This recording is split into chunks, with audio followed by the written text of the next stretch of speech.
जय हिंद साथियों। मैं फिर से आपके अपने YouTube channel Bajrangi coaching centre में एक बार स्वागत करता हूं। आज मैं आपको दोस्तों क्लास 10 में जो है हिस्ट्री सब्जेक्ट उसी के बारे में आज मैं आपको बताऊंगा। और हिस्ट्री में भी मैं आपको दूसरा चैप्टर जो है उसी को पढ़ाऊंगा। और दूसरे चैप्टर में भी जो मोस्ट इम्पॉर्टेंट टॉपिक जो कि हर साल पूछा जा रहा है लेनिन और कार्ल मार्क्स के बारे में, उसी के बारे में आज मैं आपको बताऊंगा। अब देखिए दोस्तों, आपका समय नहीं लेते हुए चलते हैं क्वेश्चन की ओर।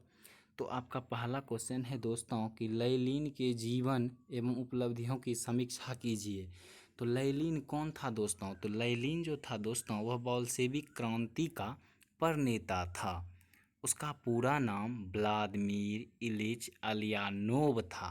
उसका जन्म 10 अप्रैल 1870 को वोल्गा नदी के किनारे स्थित सिम्ब्रक्स नामक गांव में हुआ था। विद्यार्थी जीवन से जो था वह दोस्तों मार्क्सवादी से प्रभावित होकर इसका कट्टर समर्थक बन गया। वह रूस की तत्कालिक स्थिति से क्षुब्ध था और प्रचलित व्यवस्था को समाप्त करना चाहता था। लेकिन रूस में जो था व्यवस्था उसको वह समाप्त करना चाहता था। 1917 ईस्वी की मार्च क्रांति के बाद वह रूस में वापस आया। और उसने क्या किया, जब 1917 में क्रांति हुआ उसके बाद वह पुनः वापस आया रूस में। और उसके बाद उसने क्या किया, बोल्शेविक दल जो था उसका नेतृत्व स्वयं उसने ग्रहण कर लिया। और टॉटस्की की सहयोग से उसने क्या किया, वहाँ पर केरेंस्की सरकार का राज था रूस में, तो वहाँ पर उसका क्या किया, उसने तख्ता जो है राज जो है उसका पलट कर दिया, यानी राज से उसको हटा दिया। और जैसे उसने राज्य संभाला तो उसने अपना उद्देश्य और कार्य जो है सबसे पहले निश्चित किया। लेनिन ने जब रूस की गद्दी पर बैठा तो उसने अपना सबसे पहले जो है निर्णय किया, कार्य उद्देश्य को जो है निश्चित किया। उसका उद्देश्य जो था रूस का नवनिर्माण करना था। अब देखिए लेनिन की उपलब्धियाँ। तो सत्ता संभालते ही उसने क्या किया कि जर्मनी के साथ जो युद्ध हो रहा था रूस का, उसने उस युद्ध को क्या किया तो बंद कर दिया। 1918 ईस्वी में रूस ने जर्मनी के साथ ब्रेस्ट लिटोवेस की संधि कर ली। तीसरा, बोल्शेविक सरकार ने नई आर्थिक नीति की व्यवस्था की, यानी कि नैप की घोषणा की। लेनिन ने किसानों और पूंजीपतियों को व्यक्तिगत संपत्ति रखने की अनुमति दे दी। पहले जो था वहाँ पर ये अनुमति नहीं था कि आप व्यक्तिगत संपत्ति रख सकते हैं। तो सबसे पहले उसने क्या किया, तो जैसे सत्ता संभाला किसान और पूंजीपति जो लोग था उसको व्यक्तिगत संपत्ति रखने का अनुमति भी दे दिया। उसने क्या किया, 1921 ईस्वी में नई आर्थिक नीति की घोषणा की, जिसे नैप भी कहा जाता है दोस्तों। और उसने क्या किया, देखिए, राष्ट्र की सारी संपत्ति और उत्पादन के वितरण के साधन पर सरकारी आधिपत्य स्थापित कर लिया। पहले जो था नहीं था सरकारी आधिपत्य। जब वो आया सत्ता में तो उसने जो राष्ट्र का संपत्ति था और जो वितरण था उस पर अपना आधिपत्य जमा लिया। सरकार जिस तख्ता पे बैठा हुआ था, तख्त पे, उस पे वो जमा लिया। और यही नहीं, लेनिन ने क्या किया, उद्योग धंधे में भी उत्पादन बढ़ाया। यानी कि उसने क्या किया, उद्योग धंधे को बढ़ाने के लिए जो है रुपया पैसा लोन वोन देने लगा और बहुत मदद किया। इस प्रकार उसने देखते ही देखते रूस को जो है समृद्धि के पथ पर आगे बढ़ा दिया। किसके तहत? तो नई आर्थिक नीति के तहत उसने रूस को प्रगति के पथ पर आगे बढ़ा दिया। यहीं देखिए प्रश्न खत्म हो गया दोस्तों। अब दूसरा प्रश्न है आपका, कार्ल मार्क्स की जीवनी और सिद्धांतों को लिखें। मोस्ट इम्पोर्टेंट है।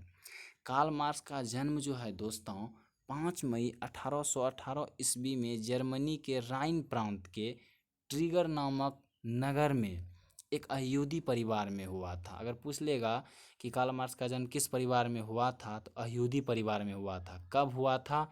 तो 5 मई 1818 ईस्वी में। इसके पिता का नाम हेनरिक मार्क्स था। पूछ लेगा कार्ल मार्क्स के पिता का नाम क्या था, तो हेनरिक मार्क्स था, जो पेशे से वकील था। पेशे से क्या था? वह वकील था।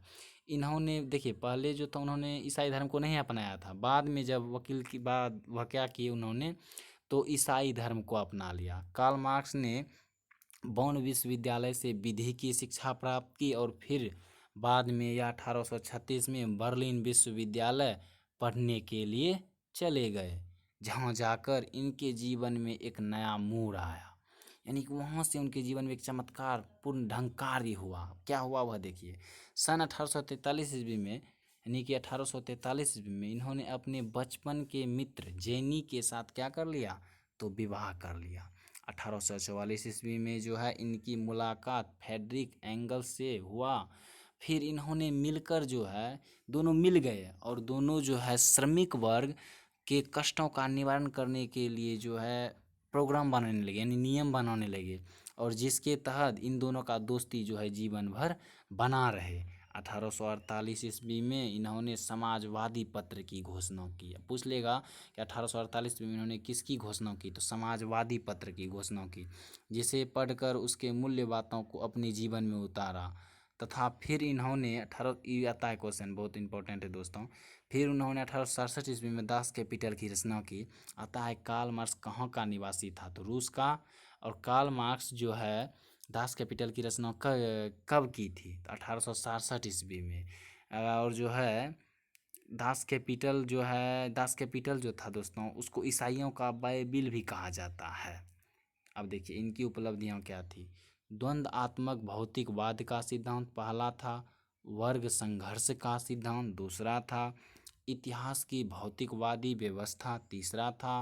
राज्यहीन वर्गहीन समाज की स्थापना, यानी कि वहाँ पर जो था ना तो राज्य हो और यानी कोई भी यानी कि कोई भी जाति प्रथा नहीं हो, वर्गहीन यानी किसी भी जाति का महत्व नहीं हो, दो सब जाति एक समान हो।